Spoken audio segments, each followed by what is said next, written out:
Dear friends on the path, welcome to the podcast on the other side of Bliss. Our second recording, our second podcast. And I want to ask you why yoga is not working. Why we see so many practitioners, so many teachers struggling with too much pride, with too much depression. Why are we so not cheerful? Why?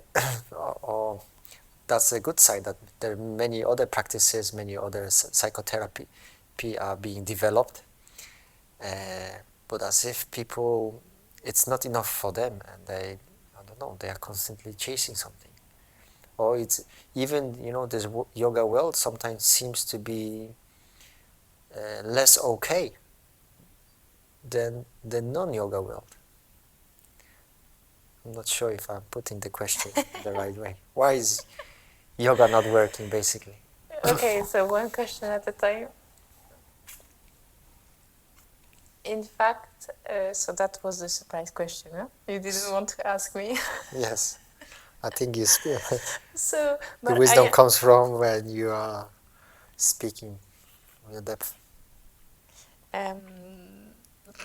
Yes. Yeah, it's true. Wisdom come easier spontaneously than if we ever think about it. Well, that's my theory. Many people would say that's wrong, but that's what I believe, and that's what I live by, at least. Yeah, that's a question. Like, I remember I said a few times in my life, out of a joke, like, fuck me, yoga ruined my life. Yeah. Yes. But in a way that's true, because yoga deconstructs. Like this whole process of liberation, in fact, it's a kind of deconstruction of like removing all those beliefs and all those masks that we don't belong to us, or that we don't belong to anymore. So yes, yoga ruined. So maybe that's why at some point we feel like we become miserable. But I think the way I would answer to that question is, I remember this first philosophy teacher when I first went in India. His name was Bhaskar. He was saying, we all arrived there with the little knowledge we have and our beliefs, and then yoga is union, yoga is union, yoga is union. And I like that he actually shaped our mind by saying, no, yoga is separation. It's like saying, if yoga means union, it also means separation. And then means separation, and then union. And back in the days, it was a little hard to understand. Well, what do you mean, yoga is separation? I mean, I come to yoga because I want union.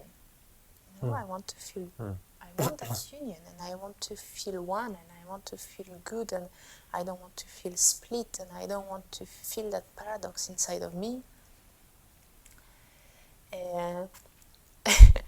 But now I understand exactly what he meant, and I think it was very brilliant to approach it this way. It's like in certain texts, or in certain tantras, they will really challenge your mind, because they will say one thing and then after they will say the opposite. But in fact, everything is true. Well, while it's in the book, everything is true. Many paradoxes. Yeah, and the life is full of those paradoxes. I mean, the life we experience every day is dual by nature. Well, by nature, or by experience. By nature, it is non-dual. But we have to experience it this way. So maybe in the same way, we have to experience that separation to be able to experience union. And yes, somehow it makes us, sometimes it makes us a little miserable. Do you think so? It's due to this misconception of what yoga is, that yoga isn't working, that people maybe arrive with certain idea and then they hit the brick wall and they have to run away to something else? Well, it's hard to I don't know. It's very hard to answer that question because I am not everyone, so I cannot answer for everyone. Of course, But- yeah, but like, maybe it's not. I would say, for what I observe, one of the main misconception in yoga, or let's say one of the main myths, is that we are impure, or we would need to. I don't say that yoga says that. I say our understanding is wrong. That we are impure, or that we are not free, or that we need to reach something. And that, when we understand it this way, and once again, I'm not saying yoga says that. Yoga does not say that. Well, some teachers say that, some lineage maybe say that. It's like in everything. There's been a discussion and even opposition and arguments about truth for ever since ever mind and man was able to talk, or to. There was some debate about truth, or the nature of life. Is life dual or is life non-dual? Like, forever question. And I believe what we can do as human is to, when it becomes just too complicated and we become just like too overwhelmed with everything, just come back to, okay, what's here now? What do I feel? And is there an alignment between the way I live, the way I feel, and the philosophies that I live by, and what I believe? And if every time, at every moment and every day, we can start to align all this slowly, then we will feel some kind of union, some kind of expansion. It doesn't mean that we will never feel bad moments, huh? Of course not, but we will probably feel at least less miserable on our path. But if we are constantly looking too far, then we will always and constantly feel that we are not complete, and we are not enough, and we are not all this, because we just look too far. Same that when we have a big project, when we it's good to look far to know why we do the things, but when we look too far, then we also get like a panic, kind of, and then we feel as if, oh my God, we are just, we are even worse than if we would not start. We are short of something. So I think yoga does not make people miserable, but we make ourselves miserable by the way we approach it. Beautiful. Yeah. What do you think? Or what's your experience? Probably, as we go through yoga, or to hear about philosophy, or maybe in some cases we enter yoga having very strong moral code, very strong morality, or we start to understand all those tricks of philosophy, and we become so perfect in explaining all those things, to know all these super names in Sanskrit, klesha this, klesha that, but we forget actually, maybe to be happy. We forget the original goal, why we entered, why we got our interest in yoga. So super strict morality, that you shouldn't do this, you shouldn't eat that. Oh, you are a yogi and you do this and that. You have such and such interest, and then you feel bombarded, and you always feel like a super imperfect. You cannot be yourself. You want to change everyone. You want to change your husband. You want to change your wife, your friends. Everybody is not good enough, and don't know. And this was the very warning. I'm not sure if you remember the first few shlokas of Hatha Yoga Pradipika, when Swatmarama is giving 10 yamas and 10 niyamas, and one of them was saying that what kills Hatha Yogi, it's over... adhesiveness to the rules. Yes, to Yeah. overriding their moral code and rules. Maybe that's why. Oh, like you said. Maybe also, I'm thinking now. I myself didn't think about this question. It just came to me. Perhaps we always expect happiness, right? This joy, right? And when we are not unhappy, we strongly refuse it, and there becomes a split in us. Yeah? So it's like a split causes schizophrenia, or like a duality in our mind, in our personality, and we cannot even allow ourselves to be in a bad mood, which is, I don't know, is it not a part of life or part of prakriti, like up and down, raja, tamagon, sattva? Is it not? It is. And because happiness, it's on the same coin, but on the other side, to unhappiness or sorrow. Exactly. I think we need to learn or apply more, not effort, but invest more time in meditation to understand that those two, happiness and misery, are actually non-existent. We can grow a little bit beyond our minds by popularly we would say by non-reactivity. But how about if just smile into life, or open our heart, or raise our hands to the sky and just, I don't know, it's like things can be unpredictable. I don't want to say or to give thanks to God, but why don't we just relax? Things are not always predictable. And what about if, just have a good smile? Yeah, but this is so much easier when you have a good day. Yes. The question is, okay, but when you have a bad day, then it's much harder to see the sky. It's much harder to reach your hand to the sky.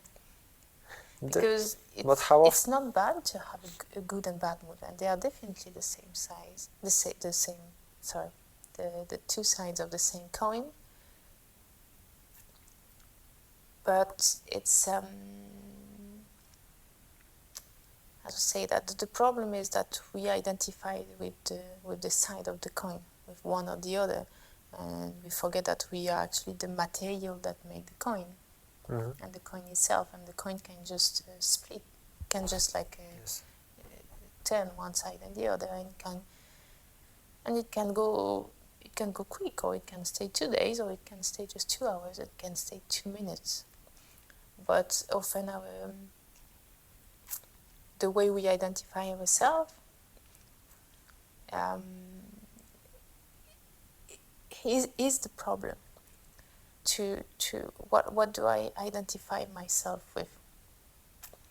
And I'm not saying, you are not your mind, you are not your body, you are blah blah blah blah blah, because I don't like this way of speaking, because for me you are all of this, you are all of it, that's it. And if you start to speak this way and to think this way, it will just make your life so much more simple.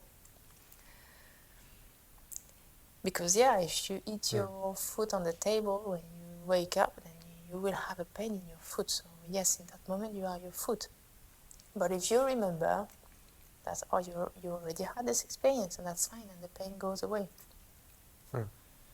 Eventually something else happened. There's no more coffee in the house, so you will start to be in a shit mood, like, oh, there is this pain in my foot, and then now there's no more coffee, and then now I am really in a shit mood. But if you can remember in a split second that actually there is a shop in front of the house and you can go and buy a coffee, or you can just go and have your coffee outside, or eventually you will have no coffee and take a tea. So if you just like step back a little bit, and I give example like this because to me it's like it's so much easier to understand, no?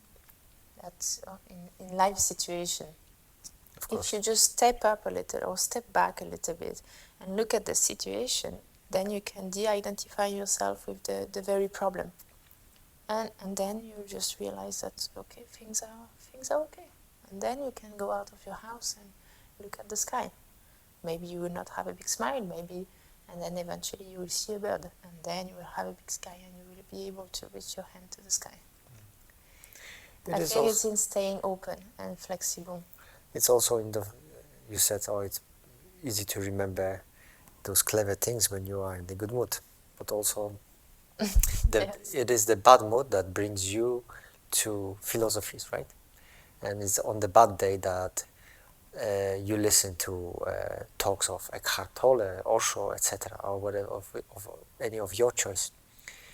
But on the good day, what do? You just smile and jump and dance. Yeah, it's very true. And I think actually, I'm not sure if it's a sign that we start to reach like a form of balance when we are able to have that discipline in the sense of that love for ourselves, or that discipline to show up for ourselves, to become able when we have a shit day to do something we love. For example, when you have a good day, you just smile and you dance, or you listen to your favorite music. Because happiness is also a practice, right? We can practice that. Yeah, and so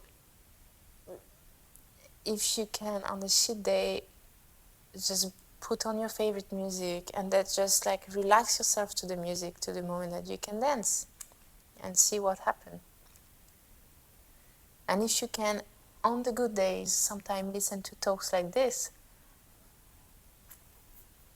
when actually your brain is in a different state of receptivity, and probably you are more relaxed than when you are on a shit day, and very probably you will hear the words and what you are hearing in a very different way, and probably you will, let's say, extract a very different nectar from it, a very different message.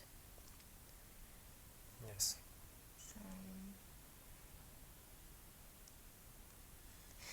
But that's good. So I think that's good. You're right. In the end, why is it that yoga can make us so miserable like this? I think that's our approach of it that can make us miserable. And if we are able to shift the approach, and if we are able to go through the shit days with a knowing that there is a good mood behind it, simple image that after the rain comes the rainbow or the sun,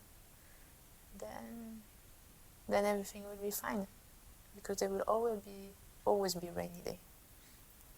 And hopefully. So yoga does work. My statement was just to provoke this conversation. Yes, of course yoga does work.